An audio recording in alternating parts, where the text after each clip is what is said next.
All right, so this is the October 17th meeting of the Kubernetes Service Catalog SIG. Today we're going to talk about a pull request to the incubator repo from Aaron Schlesinger at Deis about the Kubernetes API for the service worker concepts. Go ahead and take it away, Aaron. Cool. So first of all, I put the full document in Markdown from my branch on my fork so people can follow along. And that's what I'm going to go off of now. So first of all, this is heavily based on the slides that Kent presented last week. So I basically have taken the slides and formalized them into a design document. So just getting started, we're kind of just going through the motivations, which was kind of the first thing that Kent touched on.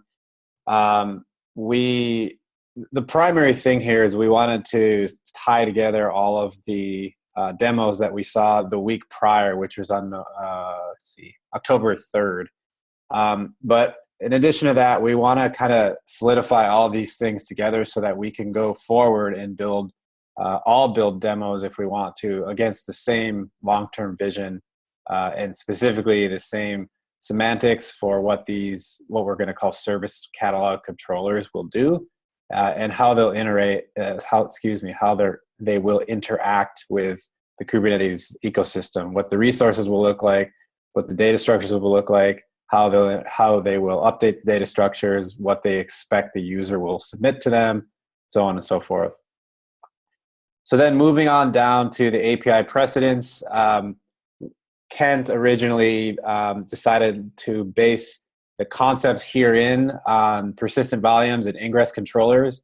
And I totally agree with that. The data structures in persistent volumes and how both the submitter or the consumer interacts with them and the Kubernetes API interacts with them are so similar to what we're talking about here in service catalogs that it kind of just, after Kent showed me, I just kind of got it. It was super apparent that this is what we should be basing on. And I'll get more into that in just a second. But then similarly, we want to allow anyone to write a controller against these things, against these services that consumers of the cluster will be requesting.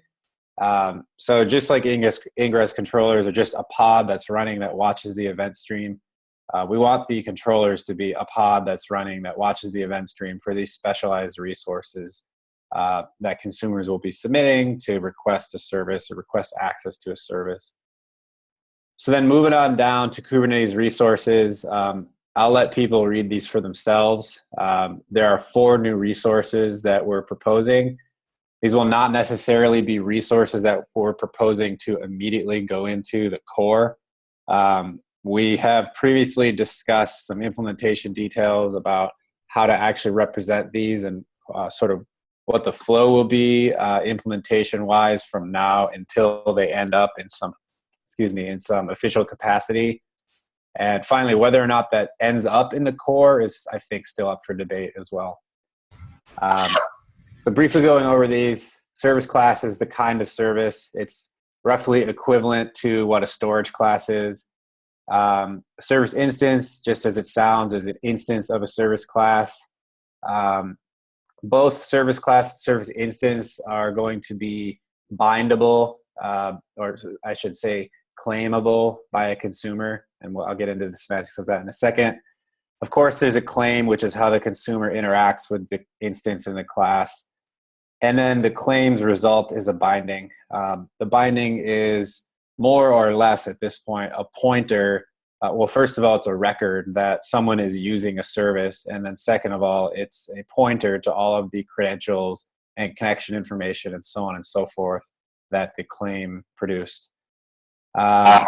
This diagram below kind of reflects that. It may need a little bit of work, but to me, I've stared at it a bunch, so I'm biased, but it kind of defines the workflow that a consumer and an operator would go through to set up a catalog or consume a catalog in a cluster. So just a couple things I'll interject. I I wouldn't necessarily rule out that this API would go into the core eventually, but I think that in order for it to go into the core, it would need some like significant traction in the community that will be like something that would take a year to get like critical mass on, conservatively speaking. Another thing I'll call out is that like there's been a lot of work already done in the core to create API groups so that we don't have to have a single like not monolithic but a single very large API. So going along with that, I think that it is a pattern that like we want to facilitate to build things that live outside the core but look like they're part of the core via API federation. And if it's not clear, like if folks have heard me talk about building a separate API server in the past and federating it with the main one, that's the concept that I've been talking about. And now I'll mute so I can mute Slack because it is driving me crazy. Yeah, thanks for the former, Paul. I actually want to go back up to motivations. There's still some discussion in the PR on motivations, and I will probably be removing that language about clunky third-party resources, because third-party resources may very well be sort of a step in that direction towards either federated types or in that year or more time frame getting them into the core. I wrote clunky originally because right now the implementation of third-party resources is far from ideal. And we kind of discovered all of these implementation quirks, or I should probably just call them warts, because they kind of hinder almost all usages of 2 or more third-party resources. We found all that stuff when we were building Steward. So anyway, yeah, it's very, very true that we're going to probably be taking a multi-step approach to actually implementing these types. And what Brian said, I completely agree with. I don't think anyone believes that they're ready for prime time. So anyway, going through these example resources, they kind of start simple and then get a little more complex. So service class is pretty much what it sounds like. It's a class of services, very similar to a storage class, but as Paul pointed out, the kind, which here is represented as a name, it may be a lot more coarse than what storage classes represent. Whereas a storage class might represent a specific size of disk on Amazon, or a specific size of disk and disk access pattern on Google Cloud. This is probably going to be more like I just want a Postgres database that's in some arbitrary category called small. That's still up for debate. There's been no decisions made there, but that's what kind of goes along with a lot of the use cases we've discussed so far. And then additionally, in the spec the spec has a service ID and plan ID. Those are pointers to an internal catalog that we expect the service catalog controllers to contain. So these things may very well map to a backing service ID and plan ID that a backend Cloud Foundry service broker would provide, for example. Yeah, so this is where I felt that there should be a service broker resource, because I think that like and I don't want to put words into your guys' mouth at all, but I read this and I feel like if I put myself in the like frame of mind of the author, like you mentioned, there's some like other internal layer that a controller knows about, and I feel like we need to externalize that so that all of the primary actors in the system, entities in the system, are first-class resources. And maybe we make it so that like you don't necessarily need a broker resource to have a service class or service instance. Like we can facilitate the one-off approach, or if there's like a thing that we want to write a controller for that doesn't have the same broker notion, allow for that. But I think brokers should be a first-class resource here. Yeah, and as I explored your comments, Paul, I kind of got a good notion for exactly what the service broker type would represent, and I tend to agree. For context, this proposal specifically was aimed at abstracting away the concept of the controller entirely. So, as a consumer, let's say I'm an app dev, all I would need is to just know to create a claim that references a specific service class or service instance. And then the operator is the one who knows how to create the service controller in the cluster to watch for the class or claim or instance.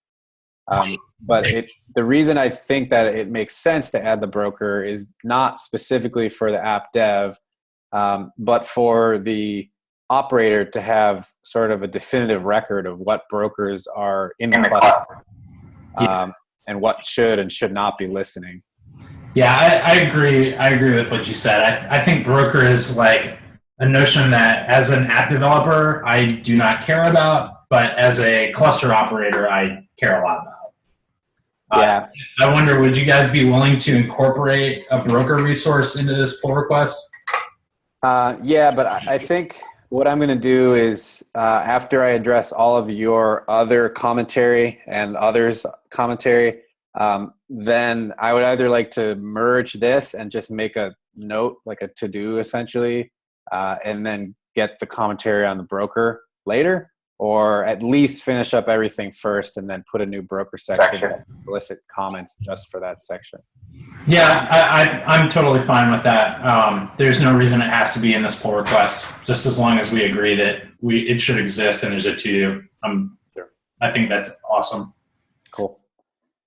All right, so I'm going to move on down. Service instance is essentially, it just as it sounds, it's an instance of one of the service classes. So the example we've given here is it points to a specific zip code database, a specific database in one of the provision Postgres databases. And you can see below in the spec, it actually points to a service class, which indicates what kind of database it actually is. And then if we go down, these claims match to the instance versus the class. So this claim is called a single tenant claim.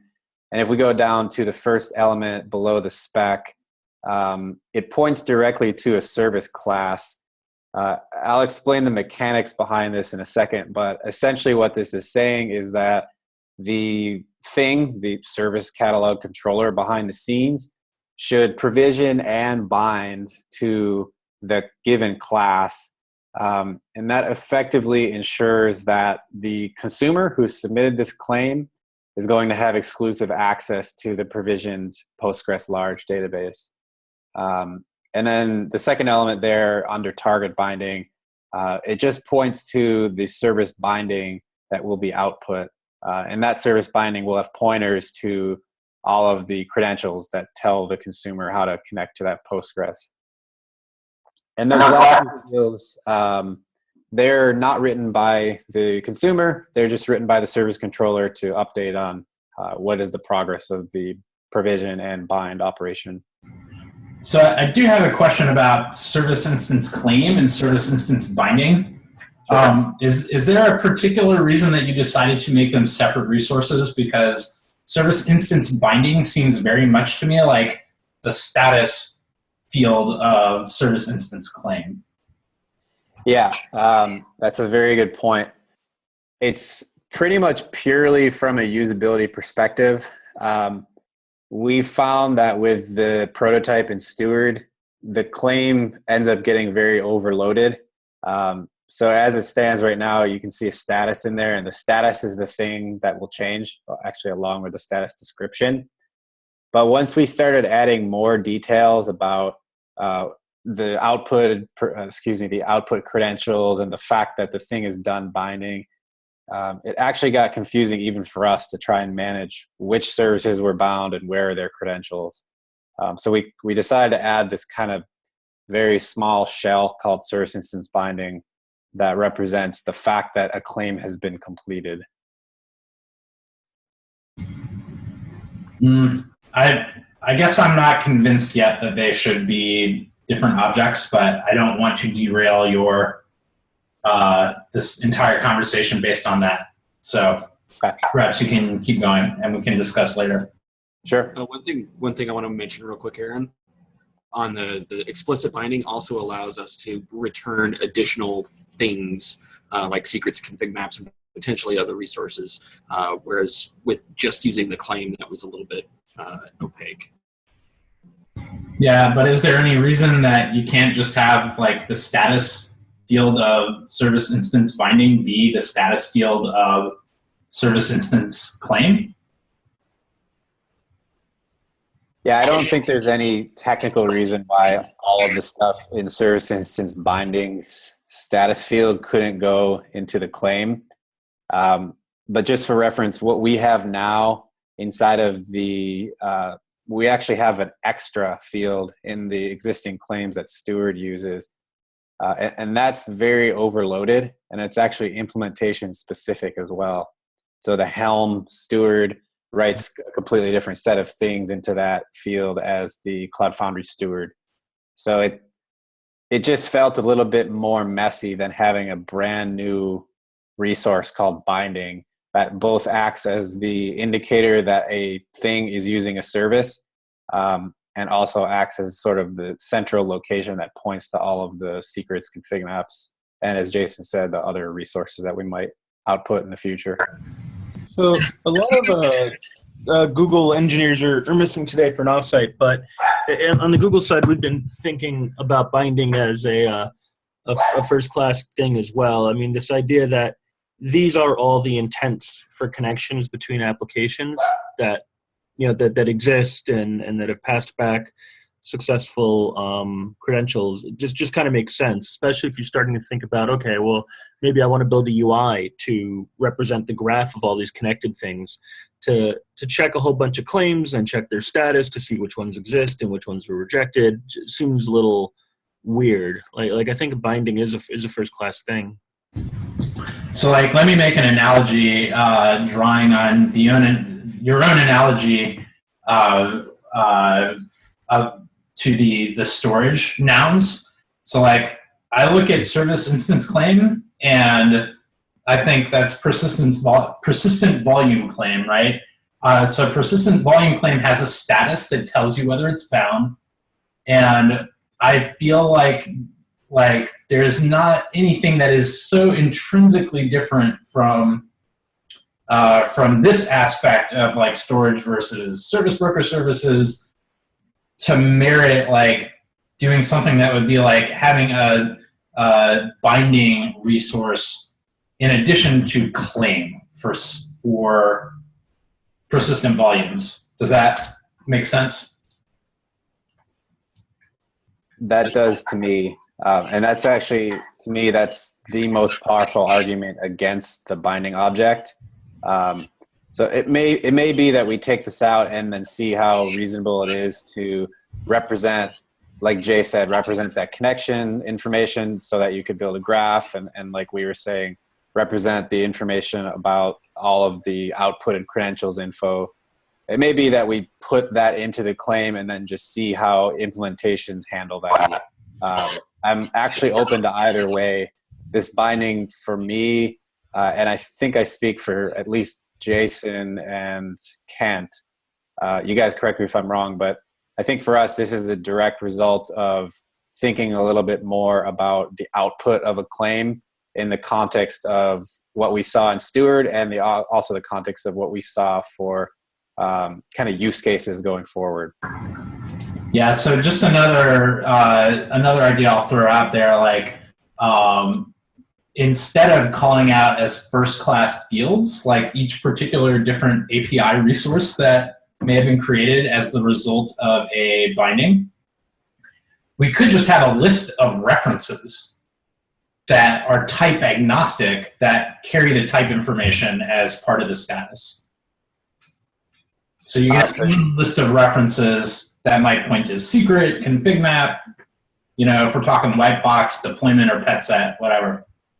So you mean, when you say reference, you mean like the fully qualified to this thing? Yeah, I'm talking about a Kubernetes object reference API. Yeah, that could very well work. That actually, we actually, I think, had that. For some reason I removed it, but I shouldn't have, because that's a really good idea. Let me make a note. Okay, so one thing I also wonder is whether it's super clear to folks what the difference between claiming a service class and claiming a service instance is. Yeah. I'm not asking rhetorically. I'm really looking for like a show of hands because I'm not sure that it's clear to me yet. Yeah, I mean, this is Jay. I'm relatively new to Kubernetes, and I've thought of these things in terms of service management concepts as opposed to Kubernetes object concepts. And this generic thing, like a claim is, I want to use anything, whether it's storage or service type or service instance, is a little odd. I mean, it seems like it would be more intuitive if you had verbs that refer to the thing, right? Like I want to mount storage, I want to bind to an instance, I want to deploy a service type. I mean, I could understand the desire for consistency across all things, and so and you know, again, I've not been part of the Kubernetes community here long enough to really weigh in authoritatively, but to literally answer Paul's question, is this intuitive? Yeah, it seems like it'd be more intuitive if the verbs were related to the nouns they were addressing. Yeah, so like I think the difference is that when you make a claim on a service class, an instance gets provisioned for you, and you're ultimately bound to that instance. Is that right, Aaron? Yeah, that's right. So this is perhaps an area where like the analogy isn't 100% between storage and services, but I think maybe the commonality is that you always bind to a service instance in this proposal, but you may also have a claim against a class, right? Yeah, I'm not sure if it's confusing to overload this kind of service claim, because like I can go down, if you look in the multi-tenant, there's a service claim that has a service instance in its spec instead of a service class. And that to me is a subtle difference that means very different things. Yeah. So what is the use case for manually provisioning a service instance? Yeah, so that use case would be, for example, 2 or more consumers want to share the same database but have different credentials, for example.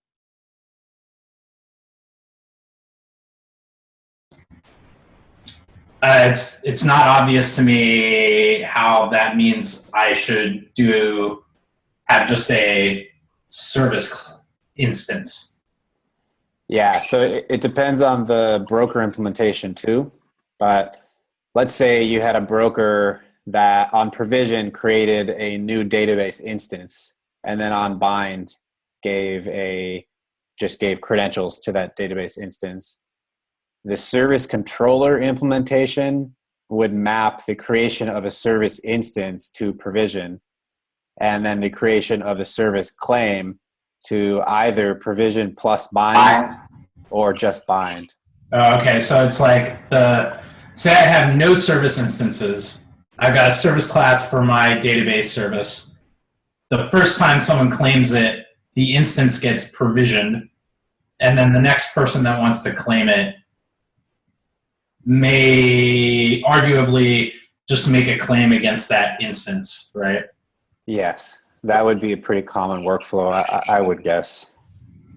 Yeah, and I'm not positive off the top of my head how the Cloud Foundry API handles this.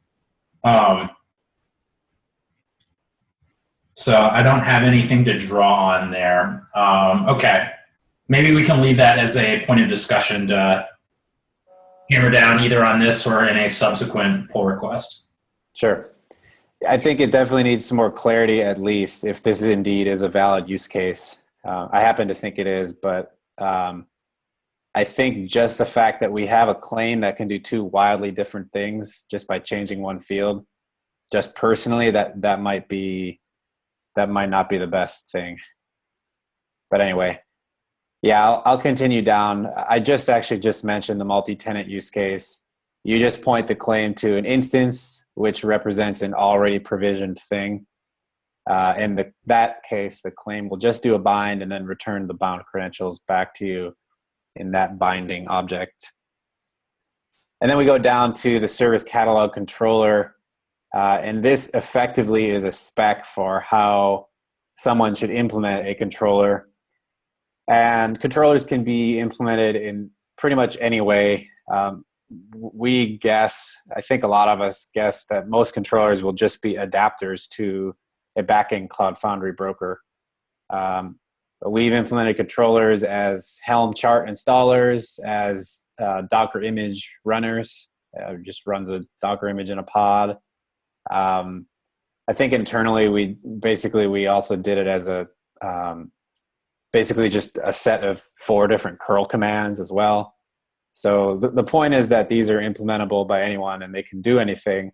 But Paul, as you said already in the PR, we might want to provide a controller just as a reference that just translates the claim into backend Cloud Foundry service broker calls.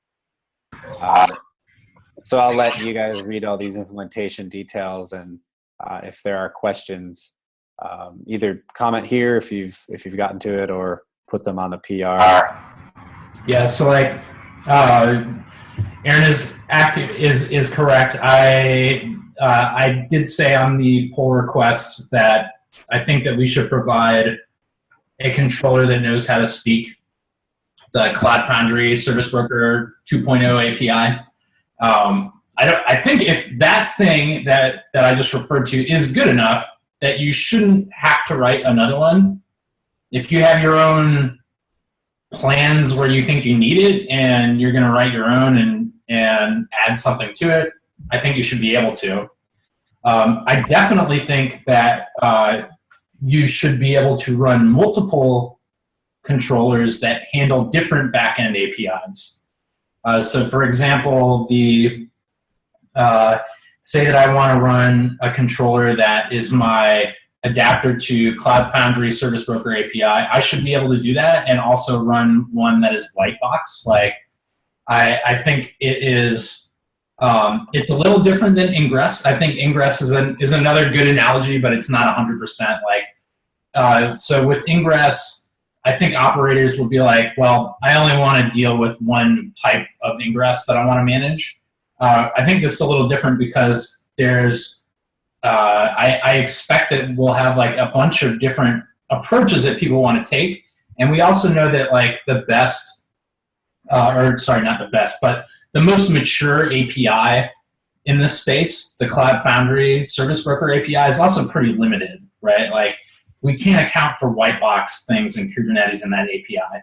So there's a strong motivation for us to be able to develop alternative APIs, or like say someone wants to make some additive changes to Cloud Foundry Service Broker for whatever reason. And I think we should support multiple types of controllers working on the same set of API resources. I kind of wonder if there's any strong feelings about that in the group, any strong gut reactions folks want to share at this point.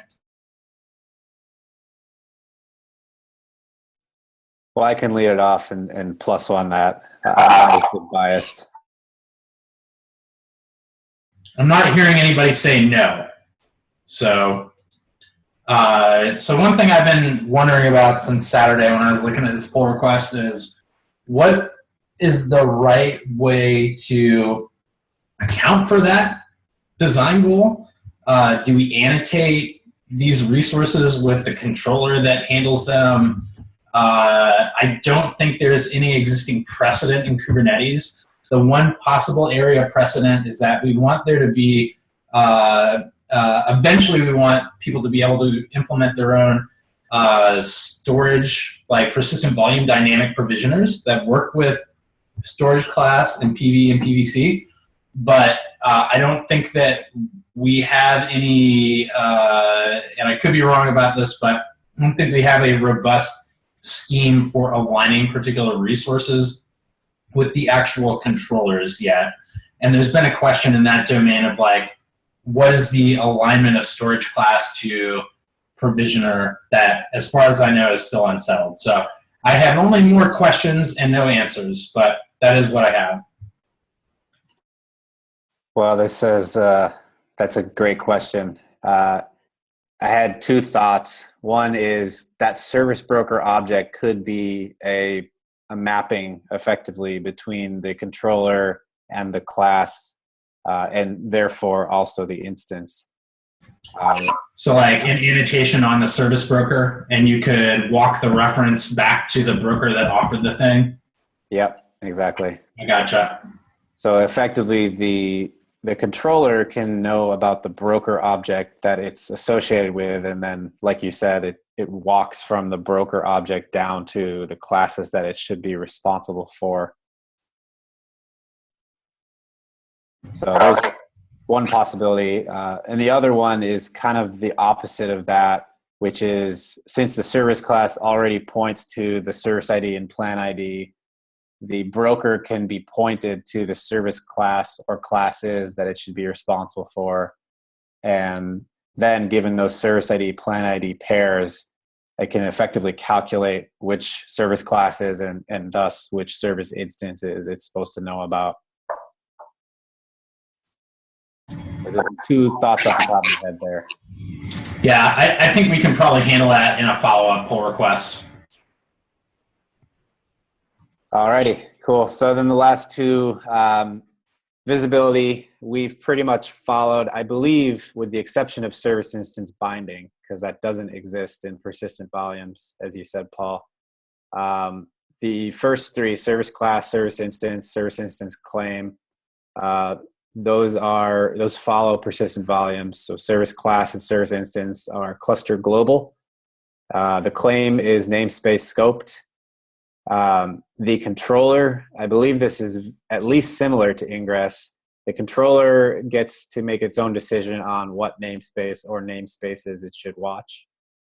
And then since binding is very tightly connected to the claim, it also would be namespace scoped.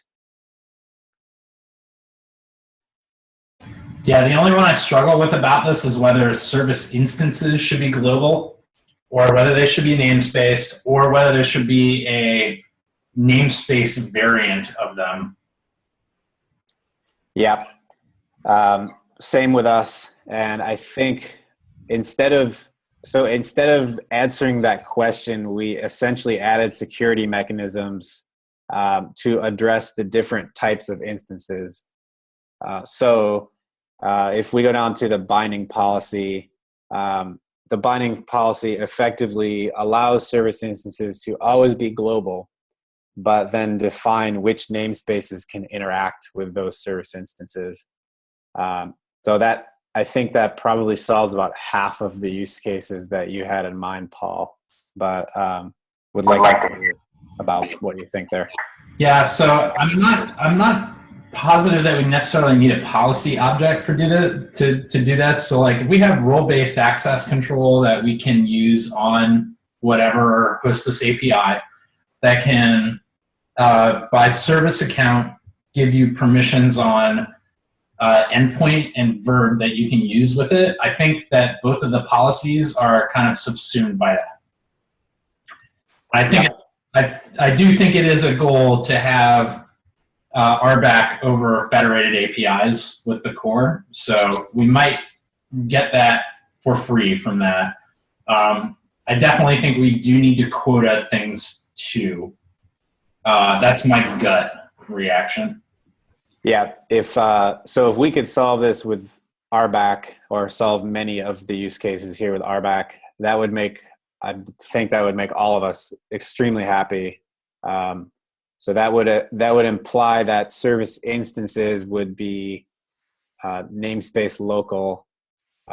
We may still have to address if service classes remain cluster global, and we may still have to address the problem of locking down service claims pointing to a service class from a namespace that the operator doesn't want to have access to that class, though. So this is Kent. I just want to weigh in on one thing here. If service instances get namespaced, a problem that we're going to run into is the scenario where you have a multi-tenant service that now exists in some namespace, and you may have consumers in multiple namespaces that need to bind to that service. And that could be quite problematic if service instances exist in a namespace instead of being cluster global. I think that is a good point. I think that we should think about whether there's a use case for having both a cluster global resource and a namespace resource that is basically a pointer to a cluster global one. But I also think that the use case conversation is probably complicated enough that I don't think anybody's prepared to have that off the top of their head. I will say I am definitely not prepared to have that one off the top of my head, and probably warrants some additional thought, stuff being put into writing before we can decide on that. Yeah, I would agree. Let me just finish up this doc. We mentioned quotas already. I don't know what that will look like yet, so I basically wrote TBD in there. And then in this final note, essentially as is, service controllers, as written in this doc, the service controller would have a fairly large burden of enforcing these security mechanisms. So if we do go a namespace route, RBAC would take care of a lot of that, but there would still be some potentially non-trivial implementation that service controllers would have to do around security. So something I don't think I have a good answer for it yet. Yeah, so quota will be interesting because there's already the quota controller and infrastructure in the core. And it seems like it would be a real shame if we were to go and reinvent that stuff in every API server that was to be federated with the core. So, and that I definitely agree that it is in need of additional detail. I would be willing to bet everybody $1 that it's more complicated than it seems superficially. So I might even consider quota kind of an advanced thing that we could talk about once we have some more details on API federation socialized in the group. Sounds good. So this was in chat. I'll repeat it here. Brian asked if we have a list of open questions. We do not have a list. I've taken some notes, and I'm planning at least to add them to the bottom of this doc. But if anyone has a better idea on how or where to put them, I'd be glad to do it that way. How about start an open issues markdown file that is in the same directory as this thing, and we'll have that be the record for now. Sure.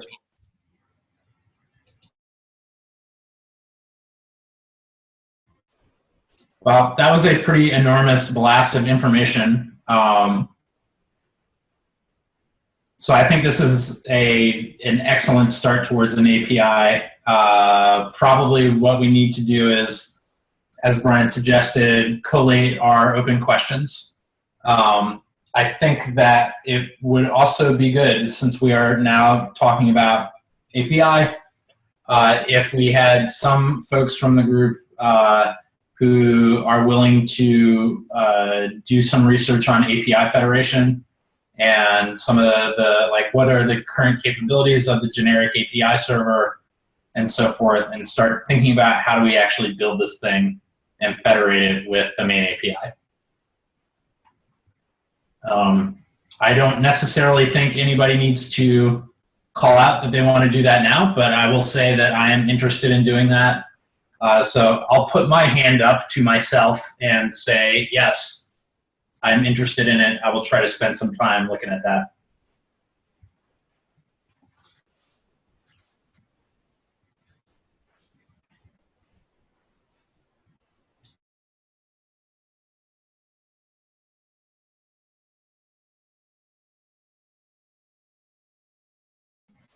So that covers everything that's in the agenda. Does anybody else have any discussion topics they want to bring up or comments they want to make? If not, I will close the meeting out and you will all get 15 minutes of your life back.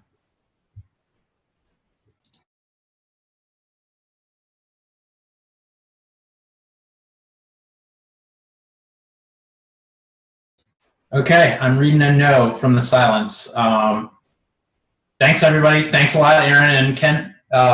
And we will see you all on the internet. Have a great day.